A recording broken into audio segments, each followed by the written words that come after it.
change the colored lines to black and white, and that's when the drawings start to look like they belong in a Wimpy Kid book. Now when I ink my drawings, I zoom way in. I'm not a very skilled illustrator, so zooming in really helps me to get my drawings to look the way they do in my head. This is what it looks like when I'm drawing. I draw every day for about 2 months, and most days I'm at my desk for about 15 hours a day. So by the time I send my book to the printer, I'm totally exhausted and I'm ready for a break. A few weeks after that, I'll receive the first copy of my book in the mail, which is always a big moment. What's really exciting about being an author is that the ideas in your head make it into print, and then the books get distributed all over the world.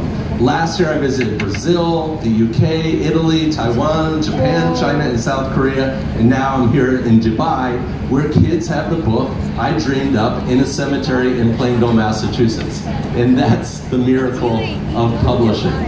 Now, I think Hot Mess is one of my best books, and I hope you do too. It's got a big twist at the end, and I hope it surprises you if you haven't read it yet. And speaking of plot twists, I've got a pretty big one in store for you today. Hot Mess is my 19th book, as I've said, and my publisher is eager for me to get started working on my 20th book. But something happened while I was working on this book. Writing about food and restaurants made me realize that I might have missed my calling. What if becoming a children's author was a giant mistake? What if I was meant to open a restaurant instead?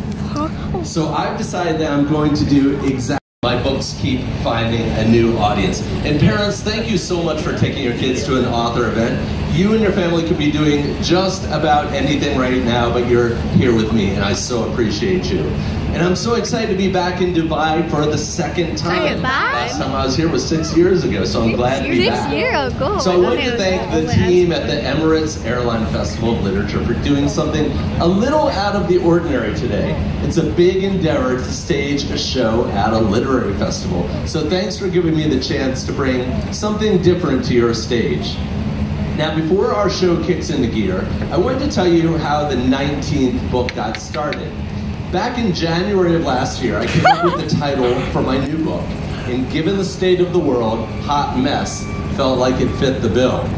So once I had a title for my book, I started thinking about the theme. And the ingredients I came up with were family, food, and heat. And when you combine those things, you've got a recipe for disaster, which seemed about right for a Wimpy Kid book. So next I came up with a cover image. I started with a drawing of Greg in a boiling pot, which seemed like the right idea, but I knew I hadn't nailed it just yet. So I tried something else, and I felt pretty good about it. Greg in a plate of spaghetti with his head as a meatball. Now, the thing is, I thought I had plenty of time. It usually takes myself and a designer about 2 months to create the cover of a new Wimpy Kid book. But then something really crazy happened. I got invited to be on the Kelly. Dito na part na to, ano siya, pinakita niya yung mga lugar na pinuntahan niya. Korea. Pumunta siya ng Korea para mag meet and greet ng mga fans niyang mga bata. Tapos Singapore, Japan, tapos anong tawag nito? Hong Kong. Sa Dubai daw, ano na daw siya? 2 times nang nag-visit sa Dubai. Japan. May part pa ng ibang Arab country na napuntahan niya.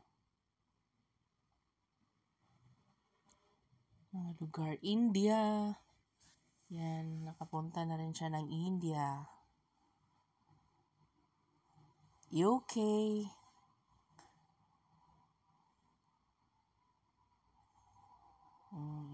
India sa Ayan, Singapore. Yan na humawak ng camera. Ano na?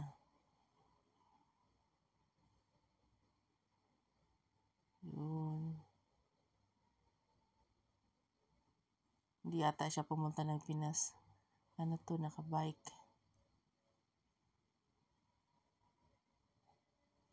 Germany.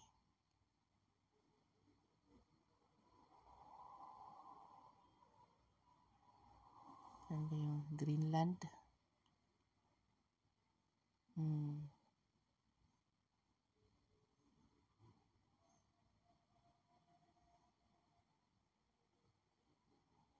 Okay.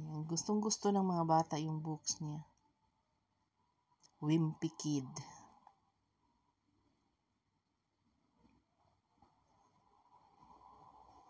Storytelling.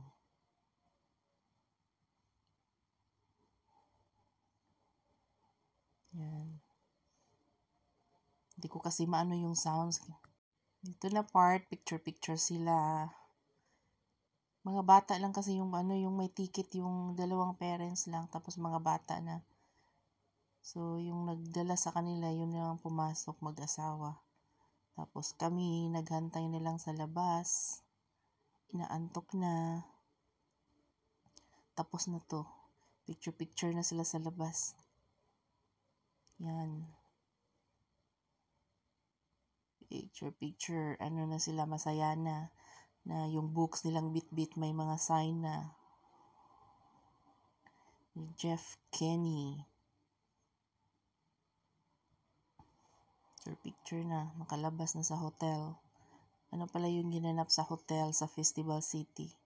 Kalimutan ko yung name ng hotel. Yun. A lot of people would do that. Right? You know, right to Serene. And then Serene was just like, didn't know what to say.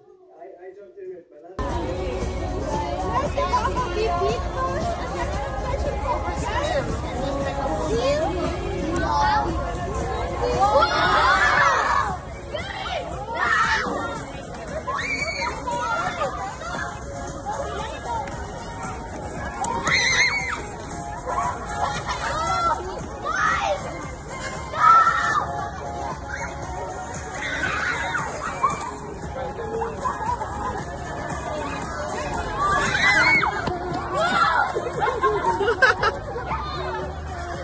Oh, alright. Sabrina. Go, go, go! Go, go, go. You won! You won.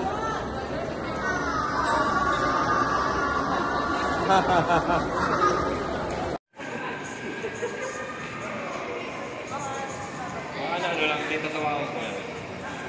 Tita, na-miss mo ba kami?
This is the bottom, and then this is the top. I was over here. What the Sigma? My Sigma is remember.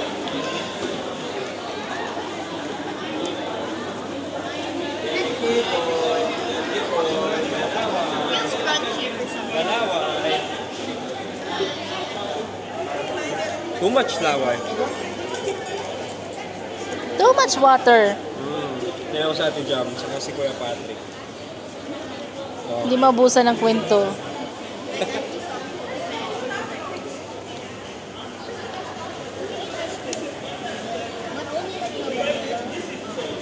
What's your cheese? I'd like the pumpkin ice cream. This is fake. IKEA. Oho. Teka lang. Ha? Are you part of the staff? I didn't even look there.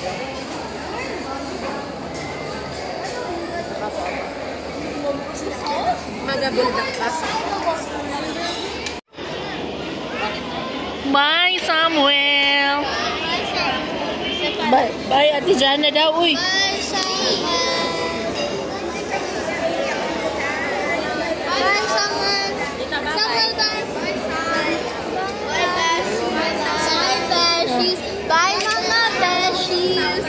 Bye, mga Beshies. Yeah, you're playing Blast. My sister plays that. I got 100 from that.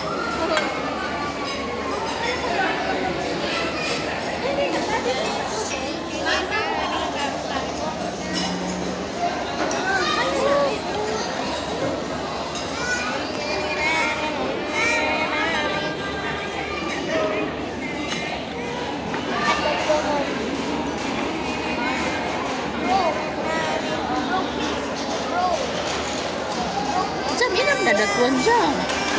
Ready yan eh.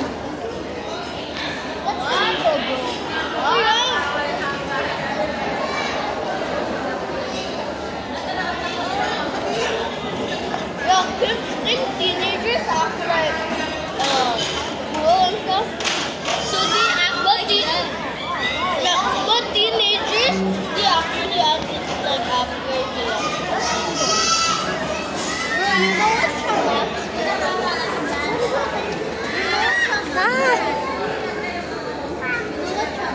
Gotta be very good.